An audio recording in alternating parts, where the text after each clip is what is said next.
Hey guys, welcome back to our YouTube channel. Here we go again with HFY Story. Today's story is about a human girl solved the puzzle in minutes. Aliens studied it for centuries. Make sure to like and subscribe this channel, so let's get started.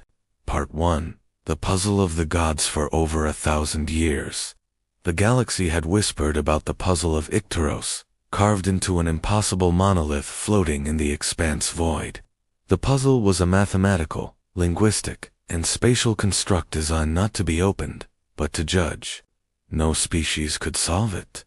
Not the logic-driven Trellons, not the Chronosavants of the HFY, not even the ancient Zarth collective, whose ancestors were said to have built planets. It was considered a trial left by the makers, those long extinct architects who once seeded the stars with intelligent life. And so it sat, pulsing faint light every millennium, mocking the minds of 1,000 civilizations, until she arrived. Her name was Aria Monroe. She was 16, a girl from Earth, unremarkable by galactic standards. No enhancements, no neural lattice, just a sharp mind, a stubborn heart, and a wild curiosity that got her banned from more than a few school labs. When the Terran expedition team arrived to observe the monument for archival purposes, Aria tagged along with her mother, Dr. Evelyn Monroe, an ex-archaeologist tasked with documenting Icteros' strange runes. The Dominion of Thought scoffed. The Mirians laughed. "She's a child," the elder Clave hissed. "You insult the sanctity of this trial." But then Aria touched it, and the monolith sang Part 2, The Child Who Knew Too Much. It wasn't just a hum, it was a frequency only humans heard as music, melodic, familiar, like Earth lullabies fed through infinity. Aria tilted her head. The runes shifted. No, not shifted, reacted. Lines twisted into equations. Symbols merged into star charts. A sphere of glowing light emerged from the puzzle's center, hovering inches from her face, pulsing like a heartbeat. 1,000 species watched from orbit. Their neural links shorted, their predictive eyes failed. No one had ever gotten a reaction from the puzzle. Aria just frowned. "It's not a puzzle," she murmured. "It's a story." The phrase sent panic through the Dominion. A story. The greatest minds in the galaxy had approached it as an equation, a cipher, a test. But this girl saw narrative. She sat cross-legged on the platform beneath the monolith, humming, tracing patterns in the air.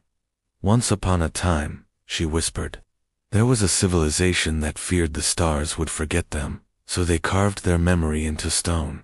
But they didn't want machines to understand.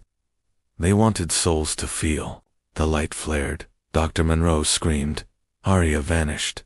The puzzle opened. Part 3. What lies beyond understanding. The Galactic Council was thrown into chaos. Humans were still considered a Tier 2 species, not primitive, but not exceptional. They weren't supposed to solve anything the elders couldn't. And yet Aria had unlocked Icteros in under 5 minutes, where she'd vanished into it. Sensors detected no mass transport, no warp signature, no death pulse, just a swirl of gravity and light. And then silence. Dr. Monroe collapsed.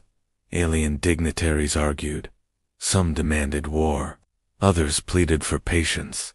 The Zarth collective initiated an emergency recursion simulation to understand what a story meant in human cognition. 72 hours later, the monolith pulsed again, and Aria walked out, not aged, not altered, but her eyes burned with knowing. She turned to the panicked crowd, smiled, and said, "They didn't build it for you." "Who?" an ambassador shouted. "The makers," she said.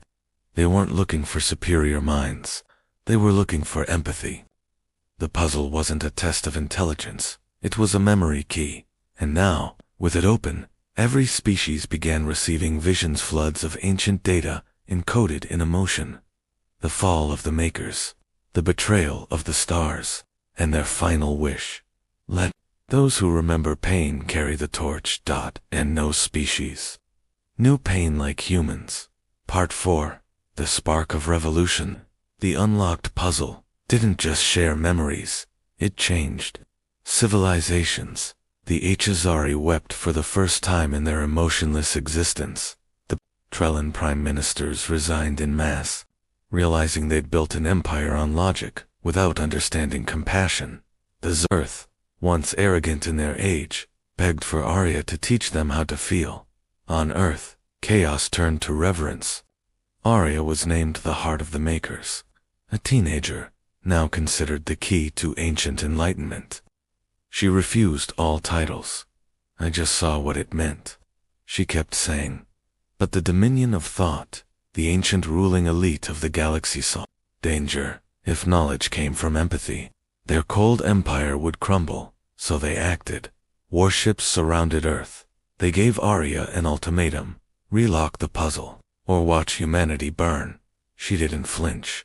I don't need your permission to feel. She walked to the monolith, hand outstretched, and triggered the final phase.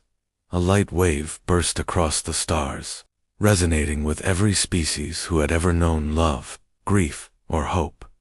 The Dominion's fleets malfunctioned. Pilots dropped their weapons, crying without understanding why. The old order collapsed not in blood, but in clarity, all from a girl who just listened. Part 5. Legacy of the Human Heartears. Past. Arya never claimed a throne. She never wrote books or built academies. She traveled. She sat with dying elders of forgotten species. She painted alien skies and told bedtime stories in refugee camps. Her name became myth, but she never changed her name.